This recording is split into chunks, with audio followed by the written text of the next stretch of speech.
एका मताने बनते आणि पडते सरकार, म्हणून तुम्ही तुमचे मत करू नका बेकार। 29 एप्रिलला मुंबईमध्ये करा बहुसंख्येने मतदान।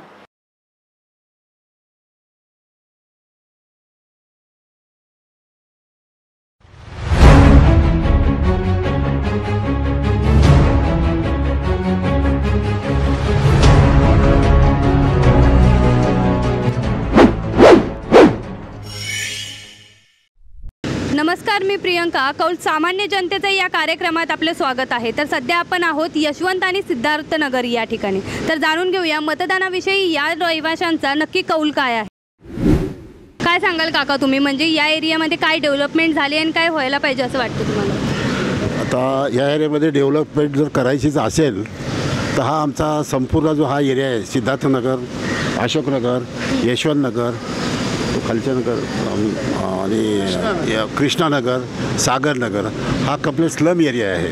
स्लम एरिया असल्याकारणाने काय तिथं जो SRE स्कीम राबवलेली आहे गव्हर्नमेंटची किंवा शासनाची, या ठिकाणी बरेच ठिकाणी असं झालं आमच्या एरियामध्ये की काही शासनाच्या नियमाच्या अंतर्गत काही अडचणीमुळे काही स्कीम रखडलेल्या आहेत आणि गरीब जी जनता आहे ती रस्त्यावरती आलेले आहेत। तोच प्रकार आमच्या अशोकनगर असेल, रामनगर असेल, शिवाजीनगर असेल, अशा ठिकाणी जे काही एरिया आहेत ना, त्या ठिकाणची खरोखरच लोक आज रस्त्यावरती आलेले आहेत। हे सरकारचं ह्याच्याकडे लक्ष नाही आणि SREमधून सुद्धा त्याला आम्हाला कुणी तिथं दाद देत नाही। काय सांगाल तुम्ही? काय सांगायचं, सरकारबद्दल जर बोलायचं असेल तर मला एकच कळत नाही, आपण भारतामध्ये राहून हे भारत सरकार आहे की मोदी सरकार आहे? अगर आपण भारतामध्ये राहून एकाच व्यक्तीचं जर मोदी सरकार व्हायचं आहे तर मग त्याचंच म्हणजे आता पुढे काय होणार आहे ते लोकांना कळायला पाहिजे। आपण भारतामध्ये आहोत तर भारतामध्ये भारत सरकार म्हटलं जाईल की मोदी सरकार म्हटलं जाईल हे जनतेने समजलं पाहिजे आणि योग्य तो काय कोणाला काय निर्णय घ्यायचा आहे तो आता जनतेने घ्यायचा आहे। इथे काय डेव्हलपमेंट झाले किंवा काय व्हायला पाहिजे येणाऱ्या सरकारकडून? येणाऱ्या सरकारकडून तर अपेक्षा भरपूर आहेत आणि डेव्हलपमेंट तर सगळ्याच बाजू जिकडे तिकडे गोरगरिबांचे घरं तोडून त्यांना 10-15 वर्ष अजून घरं दिलेली नाही आहेत। कुठल्या ठिकाणी तर अजून ते बाहेरच आहेत। पण डेव्हलपमेंटबद्दल आम्ही बोलायचं काय आता? वर्षानुवर्षे इथे डेव्हलपमेंट चाललेलं आहे पण काही डेव्हलपमेंट नाही आहे। त्याचं कारण काय, इथे जे विकासक आहेत ते विकासकांनी पूर्णपणे कोणालाही असं बेसिक फॅसिलिटी दिलेली नाही आहे। आणि उदाहरणार्थ आमचं इथे आदित्यमध्ये पण खूप काय अडचणी आहेत, त्याचं काय सॉल्व करण्याचं काही नाही आहे। 10 वर्ष असेच निघून गेलेत। तर हे म्हणतात ना डेव्हलपमेंट आणि विकास करणे मोदी सरकार आहे। इथलं शिवसेना BMCमध्ये आहे आणि नंतर आता BJP त्यांचं महागठबंधन चाललं आहे, तरी पण काय याच्यामध्ये मला काय वाटत नाही की इथे विकास झालेला आहे आपल्या या विभागात। माझं म्हणणं असंच आहे की आतापर्यंत ह्याच्या आधी जी सत्ता होती आणि जी आता BJP सत्ता जी आहे, तर एवढ्या 5 वर्षामध्ये तर मला तर वाटत नाही की ह्या वाकोले एरियामध्ये कुठल्याच गोष्टीची काही कामं झालेली आहेत ते, ठीक आहे। आणि दुसरी गोष्ट म्हणजे रोडची म्हणा किंवा आता मी सध्या आदित्य सोसायटीमध्ये राहतो आहे, त्या सोसायटीमध्ये देखील इतर ठिकाणी बाहेरच्या ठिकाणी असे रोड वगैरे सर्व खोदून ठेवलेले आहेत आणि काही डेव्हलपमेंट नाही अजूनपर्यंत। तर आता कसं होणार हे मोदीच्या सरकारमध्ये, तर आता पुढची जी काय सरकार येणार बस त्याच्यावरतीच आमची अपेक्षा आहे। काय सांगाल तुम्ही की भाजप सेना युती झाली, काय वाटतं तुम्हाला? नाही, जरी युती झाली असेल तरी आम्हाला असंच म्हणायचं आहे की युती जरी झाली असेल तरी मला वाटत नाही की इथे काहीतरी विकास होईल करून, कारण आत्तापर्यंत जेव्हा भाजप जरी एकटी होती तेव्हा पण त्यांनी कधी विकास केला नाही आणि शिवसेना तर पहिल्यापासूनच करत नाही आहे तिकडे। तर मला असं वाटत नाही की युती झाली तरी करतील करून, तर आम्हाला कुठल्याच गोष्टीची अपेक्षा नाही आहे युतीबद्दल जर म्हणायचं असेल तर। ज्या मुद्द्यांवरती इलेक्शन लढून हे गव्हर्नमेंट चेंज झालं, विकास गेली 5 वर्षामध्ये तो काही जन्मलेला नाही, बरोबर। दुसरी गोष्ट ही की हा देश आता सध्या ह्या टप्प्यावरती उभा आहे की तुम्हाला लोकशाही पाहिजे की ठोकशाही।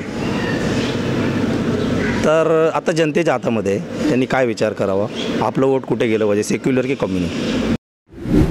हा देश 1947ला स्वतंत्र झालेला आहे, 2014ला नाही।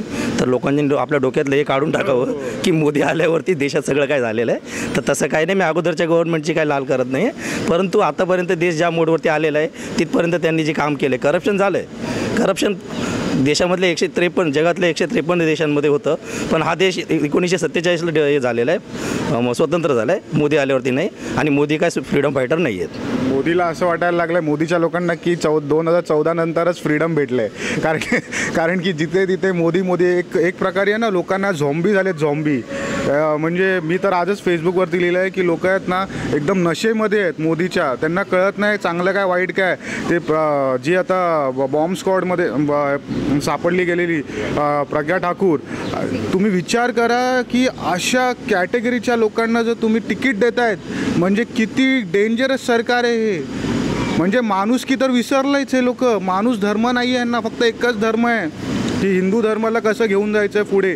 बाकीचे त्यांना कोणी नको. त्यांचेच पॉलिटिशियन्स बोलत आहेत की आम्हाला कोण नको, फक्त हिंदू आणि बुद्धिझमच फक्त पाहिजे, कारण की ते इथे ऑलरेडी होते म्हणून. बाकी त्यांना ख्रिश्चन नको, हे नको, ते नको. म्हणजे चाललं आहे काय, हुकुमशाही चालली एक प्रकारची ही. हे एवढं म्हणजे एवढं खतरनाक गव्हर्नमेंट आहे ना, मी लाईफमध्ये मी पहिल्यांदा बघितलं. मी कधी पॉलिटिक्समध्ये इन्व्हॉल्व होत नाही, पण यावेळी मला असं इन्व्हॉल्वमेंट द्यावं लागलं आहे. कारण की ज्या हिशोबाने जे म्हणाले दादा की मोदी गव्हर्नमेंट आहे की भारत गव्हर्नमेंट आहे हेच काय कळत नाही आहे. ॲक्च्युअलमध्ये हे गव्हर्नमेंट आहे ना असं सेक्युलर, आपली कंट्री सेक्युलर आहे. पहिली गोष्ट, इकडे वेगवेगळ्या जातीचे लोक राहतात, मग तो कोणी असो. आपल्या डेमोक्रेसीमध्ये जे लिहिलं ते हे लोक काय पालन त्याचं करतच नाही आहे. इलेक्शन कमिशन तर फेल झालेली आहे. मोदी वगैरे हे सर्व एवढे काय काय बोलतात. आता हे इलेक्शनचं काय म्हणतात, आचारसंहिता चालू आहे, राईट, कोड ऑफ कंडक्ट चालू आहे. तर त्यावेळी आपण सर्वांनी गप्प राहायला हवे. तर कोण गप्प राहत आहे का? तुम्ही स्वतः बघतायत की बिंदासपणे लोक काही बोलत आहेत.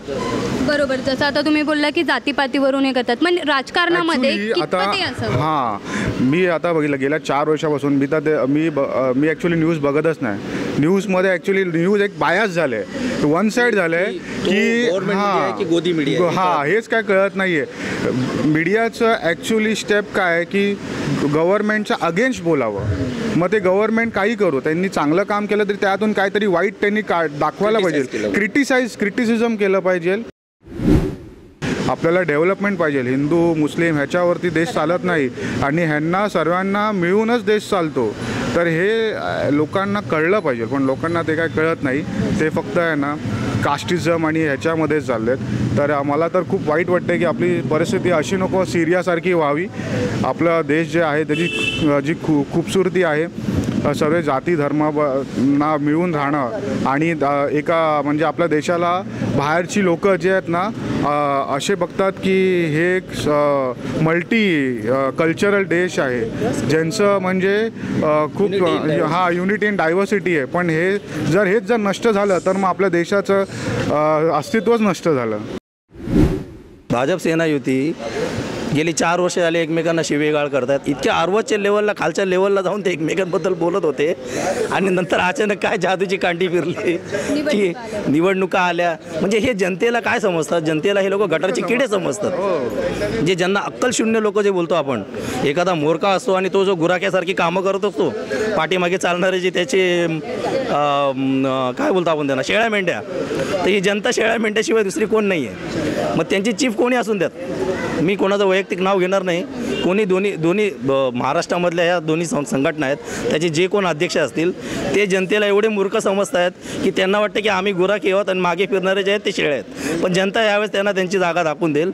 हे 2 टपलेले बोके आहेत आणि लोण्याचे वाटं ठेवलेले आहे, त्याच्यावरती झडप मारायला 2 बोक्यांची युती आहे. भाजप सेना युतीबद्दल काय सांगाल का?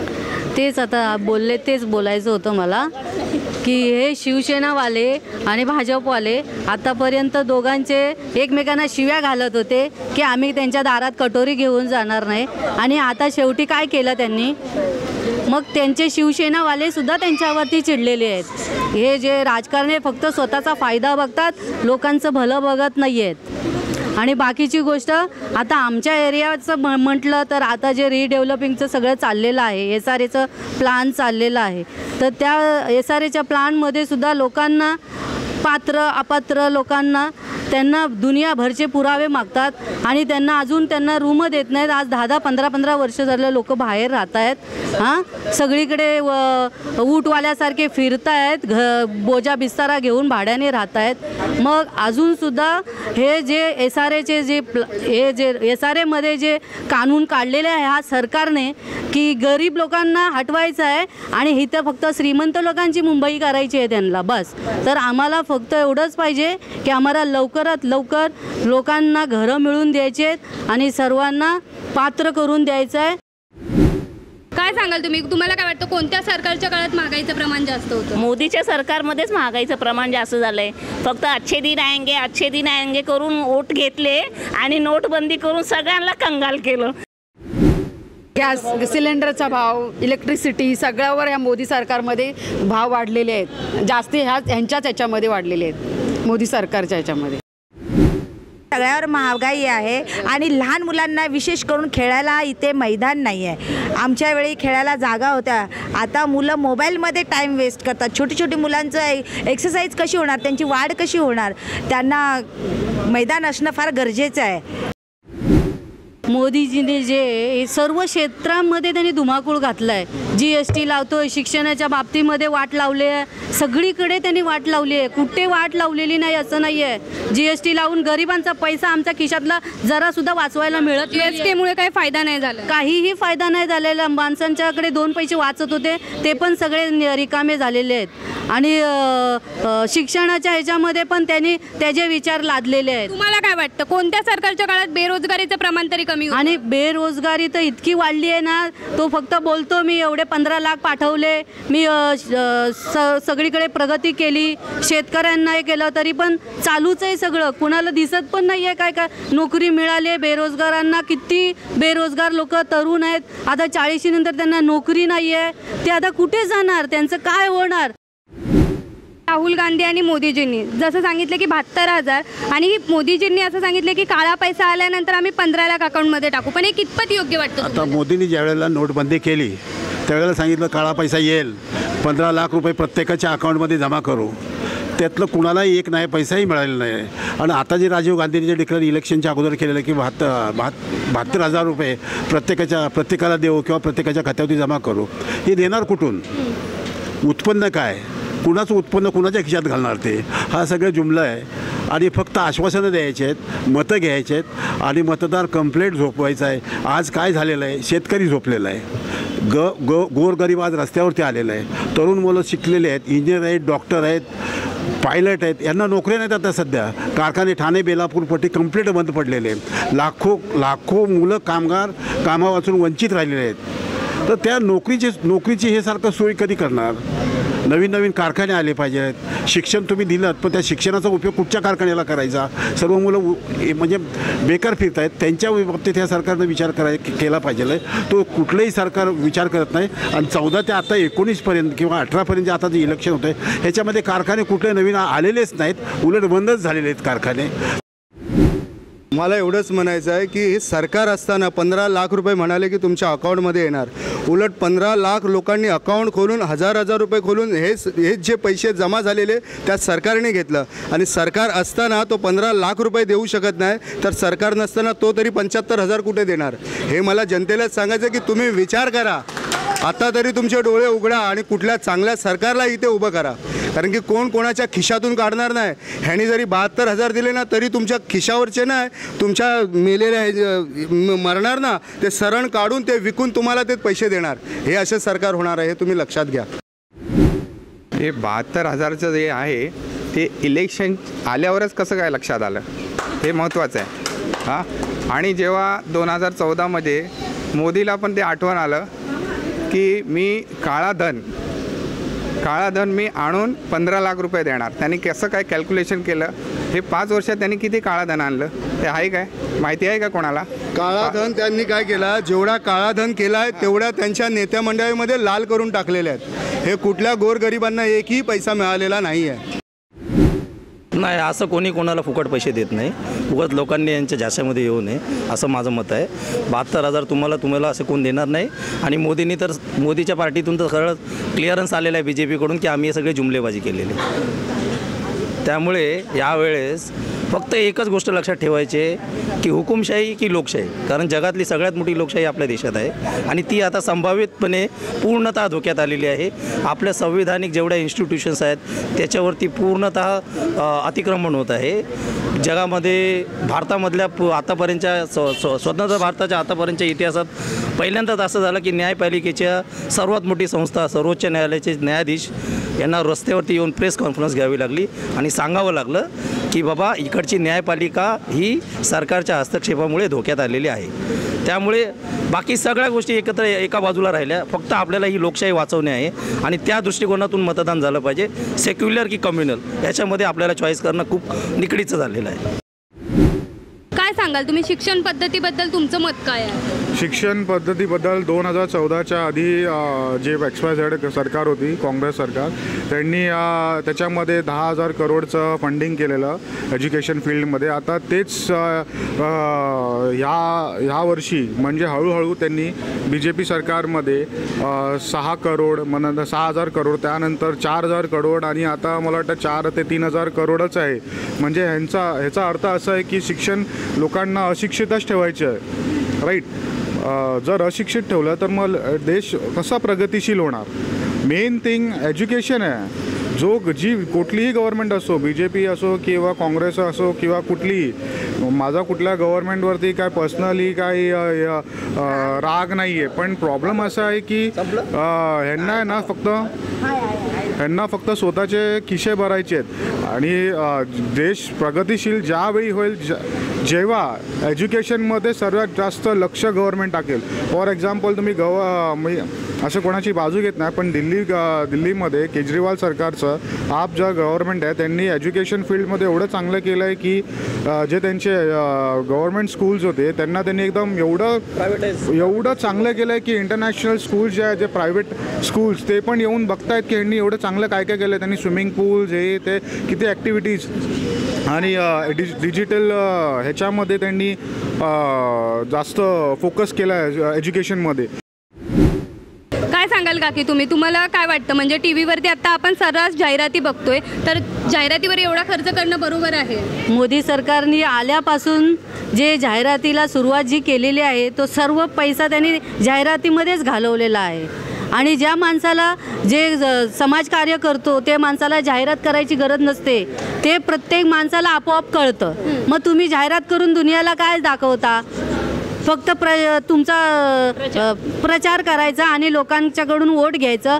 कारण कोणी जाऊन बघत नाही आहे की कोणाला 15 लाख मिळाले, कोणाला काय शेतकरी किती मदत मिळाली, काय झालं, हे कोणी बघायला जात नाही आहे. प्रत्यक्षात तर आम्ही जात नाही आहे. TV फक्त जाहिरात करायची, लोकांना असं वाटतं हां केलं म्हणून.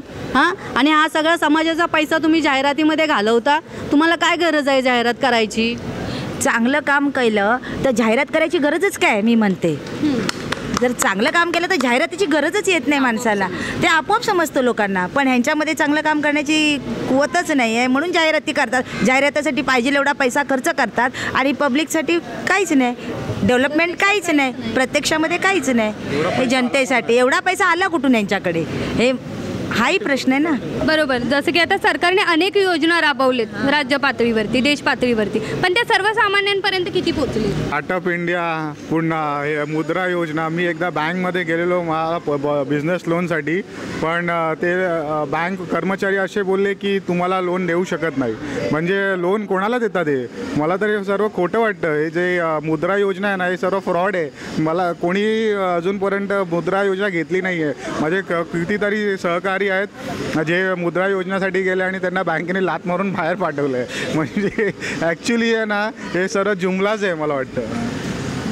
ज्या मुद्द्यांवरती किंवा जे प्रोग्राम चालू केले होते, ज्या बेसवरती गव्हर्नमेंट स्वतःची लाल करत आहे, तर आताचे मुद्दे, आता जे इलेक्शनचे मुद्द्याची जी भाषणं चालू आहेत त्यावरती, ह्या मुद्द्यांवरती का नाही फोकस टाकत? मेलेले जवान, बालाकोट, लष्कराचा वापर जे करतात ते काय वाटतं तुम्हाला? पूर्णतः चुकीचं आहे.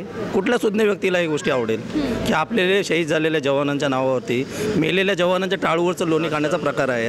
मुळात हा भाग राजकारणात येऊ नये. जवान हे त्यांचं कर्तव्य बजावत असतात, राजकारणी आपली कामं बरोबर करत असतात लोकांना लुटण्याची. तर त्यामुळे जवानांचा आणि राजकारणाचा काही संबंध नाही आहे. ती एक आपली सुरक्षा संस्था आहे, त्यामुळे तिचं राजकारणामध्ये इन्व्हॉल्वमेंट करणं म्हणजे पूर्णतः देश हुकुमशाहीच्या मार्गावरती नेणं आहे. जवानांचं सगळं श्रेय घेत आहेत. जे जवान बिचारे 21-22 वर्षांचे, त्यांना बरोबर ट्रेनिंग दिलेलं नाही आहे, त्यांना ट्रेनिंगबद्दल काय माहिती नाही, अशा जवानांना डायरेक्ट पुढे ढकलतात आणि त्यांना वीरगती त्यांना प्राप्त होत आहेत आणि त्यांच्या नावाने हे लोणी खायला तयार होत आहेत. मला हेच म्हणायचं आहे की जे अनुभवी आहेत त्यांना ते पुढे का पाठवत नाही आहेत. आणि या लहान लहान मुलांना आता कोणाकोणाच्या बिचाऱ्यांचे 1-1 वर्षाचं मुलं आहे, कोणाचं लग्न झालेलं नाही, कोणाचं लग्न अरेंज झालेलं आहे, अशी मुलं सगळी वीरमरण सगळे तिकडे झालेले आहेत आणि त्यांच्या नावावरती हे सरकार लोणी खात बसलेलं आहे. हे कितपत चालेल मला हे जनतेला सांगायचं आहे की तुम्ही तरी समजून घ्या. सरकारने राबवलेली योजना जी आहे ती फक्त त्यांच्या कार्यकर्ते जे आहेत त्यांनाच मिळाली आहेत. किती शेतकरी असे आहेत की त्यांच्या नावाने फेक अकाउंट घालून त्यांना ते पैसे दुसऱ्यांनी घेतलेले आहेत आणि त्या व्यक्तीला माहितीसुद्धा नाही की त्याच्या अकाउंटमधून पैसे गेलेले आहेत. ते माझं एवढंच म्हणणं आहे की शिवसेना असो, भाजपा असो, कोणीही असो, फक्त ते पहिला भारतीय आहेत आणि नंतर पण भारतीयच राहणार आहेत. आणि असेच बोला, मी हिंदू आहे, मी मुसलमान आहे, मी बौद्ध आहे, मी अमुक आहे तमुक आहे, हे बोलायची गरज नाही. संविधान जर वाचवायचं असेल प्रत्येकाने तर फक्त मी भारतीय आहे आणि नंतरही मी भारतीयच राहणार आहे, हा जर त्यांनी सर्वांनी प्रत्येकाने विचार केला तरच आपला देश वाचेल, नाहीतर आपल्या देशाचं काही खरं नाही आहे. कसा खासदार पाहिजे सांताक्रूज? खासदार असा असावा, कुठच्याही पार्टीचा खासदार असा असावा की गोरगरिबांची त्यांनी संपूर्णपणे कामं केली पाहिजे आहेत. त्यानं पार्टी बघितली नाही पाहिजे की हा काँग्रेसचा, हा राष्ट्रवादीचा, हा RPIचा आहे, हे गटतट न बघता फक्त त्यानं विकासाच्या दृष्टीनं फक्त माणसाकडे बघून त्याचा उद्धार करण्यासाठीच त्यानं त्याचं हे काम केलं पाहिजे आहे. खासदारानं असा खासदार आम्हाला पाहिजे आहे. आम्हाला आता हे सर्व काँग्रेस, राष्ट्रवादी यांच्या काही युत्या झालेल्या आहेत, त्याच्यामध्ये बहुजन वंचित आघाडी, त्याच्यामध्ये प्रकाश आंबेडकर साहेबांनी जे साळी, कोळी, तेली, तांबोळी, 18 पगड, जात 12 बोलवती असे पकडून जे एक संघटना तयार केलेली SC, ST अशी OBCची, तो महाराष्ट्रामध्ये एक जोड पकडलेला आहे त्यांचा एक, की का त्या वंचित बहुजन आघाडीमध्ये जवळजवळ 35 का 36 ठिकाणी त्यांनी त्यांचे उमेदवार लोकसभेला उभे केलेले आहेत आणि त्यांना भरघोस असा एक त्यांना यश येईल असं वाटतं. हे कमीत कमी 3-4 तरी सीट लागतील लोकसभेला असा अंदाज वाटतो आहे. आणि प्रकाश आंबेडकर किंवा इतर जे काही जातीतली जे लोकांना जे तिकीट दिलेत ते लोकसभेत जावेत, ह्याचं एकच कारण आम्हाला असं वाटतं आहे की ज्या वेळेला दिल्लीला राज्यघटना जाळतात, संविधान जाळतात, त्यावेळेला विरोध करणारा मोदी सरकार त्याच्यावरती काहीच कारवाई करू शकत नाही. हे आम्हाला फार खंत वाटते की आज राज्यघटना जाळत आहेत, तिथं तुम्ही काही करत नाही. महाराष्ट्रामध्ये चांगले विचारवंताचे खून होत आहेत, त्यांचे कुठं शोध लागत नाहीत, त्यांचे आरोपी पकडले जात नाहीत. हे बघा, लोकसभा ही भारताची सर्वात मोठी संवैधानिक सभा आहे, जिथे जनतेमधून निवडून गेलेले प्रतिनिधी असतात. सर्वात पहिला खासदार असा असला पाहिजे की त्याचा पूर्णतः संविधानावरती विश्वास असला पाहिजे, संविधानिक मार्गाने त्याने कामं केली पाहिजेत. आणि दुसरी गोष्ट ही की जो कोण दिल्लीमध्ये निवडून जाईल, ज्या मतदारसंघातून तो निवडून जाईल, तिथे त्याने महिन्याकाठी प्रत्येक 1 महिन्याच्या दर आठवड्याला महिन्यातून किंवा 15 दिवसातून एकदा आपल्या मतदारसंघाला व्हिजिट दिली पाहिजे. आपली संपर्क कार्यालय उघडली पाहिजेत, जेणेकरून जनतेला तिथे येऊन आपले प्रश्न मांडता येतील, त्यांच्या अडचणी आहेत त्या त्यांना सांगता येतील. आणि दुसरी गोष्ट ही की खासदार कोणी असो, पण त्याची नाळ ही या देशाच्या संविधानाशी जोडली गेली पाहिजे आणि त्याचे विचार पूर्णतः लोकशाहीवादी असले पाहिजे. खासदार म्हणजे आता तर सध्या तर सर्व सत्ता झालेल्या आहेत, शिवसेना, भाजप, काँग्रेस, राष्ट्रवादी सर्व झालेलं आहे, कोणी काहीच केलं नाही. मला असं वाटतं की आता वंचित बहुजन आघाडीने पुढं यावं आणि मला असा होप आहे की आमच्या कलिना विधानसभामधून डॉक्टर अब्दुल रहमान अंजारिया हे नक्कीच निवडून येतील आणि बस आता तीच आमची इच्छा आहे की त्यांनी काहीतरी पुढे करावं. इथला खासदार आम्हाला डॉक्टर रहमान अंजारिया हेच आले पाहिजेत, जरी ते मुसलमान असले तरीही. कारण आमचा जो बाबासाहेब आंबेडकरांनी जो विचार आम्हाला दिलेले आहेत की सर्व धर्म समभाव, त्या हिशोबाने आम्ही चालतो आहे. सर्व समाजाला एकत्र घेऊन जे प्रकाश आंबेडकरांनी वंचित बहुजन आघाडी जी स्थापन केलेली आहे ती, काही लोक म्हणतात की मुसलमान आहेत ते खराब आहेत. सर्वच जण खराब नाही आहेत, बाकीचे चांगलेही आहेत, सुशिक्षितही आहेत आणि जेवढे त्यांनी उमेदवार उभे केलेले आहेत ते सर्व सुशिक्षित, एज्युकेटेड आणि चांगले समाजसेवक आहेत, सगळ्यांच्या उपयोगी पडणारे आहेत. आणि तेच आम्हाला आता या वेळेला भरपूर झाले, शिवसैनिक झाले, भाजप झाले. आता आम्हाला फक्त डॉक्टर प्रकाश आंबेडकरांची वंचित बहुजन आघाडी पुढे आणायची आहे आणि आम्हाला डॉक्टर अंजरिया इथे खासदार म्हणून पाहिजेत. तर या होत्या सिद्धार्थनगर, यशवंतनगरमधील रहिवाशांच्या समस्या आणि त्यांची मतं. आपल्याला खासदार तर हवं आहे, मतदान करणार आपण, पण खासदार असा असावा की आपली गरजा पूर्ण करणारा आणि आपल्याला समजून घेणारा. तर पुन्हा एकदा भेटूया कौल सामान्य जनतेचा या कार्यक्रमामध्ये. मी प्रियंका मंगलसह गर्जा हिंदुस्तान, आवाज सामान्य जनतेचा. ताज्या बातम्यांसाठी सबस्क्राईब करा गर्जा हिंदुस्तानला आणि बेल आयकॉन प्रेस करा.